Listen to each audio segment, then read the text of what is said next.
গম কাটার গাড়ি আজ চলে গেল, কাজ হয়ে গেল।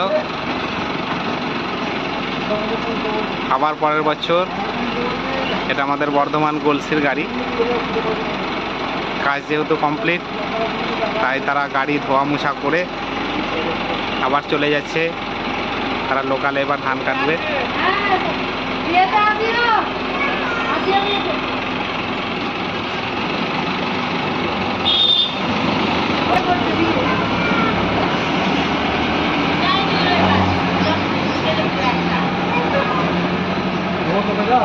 এই একটা চলে গেল, এটা আর একটা। এবছরের মতো বিদায়।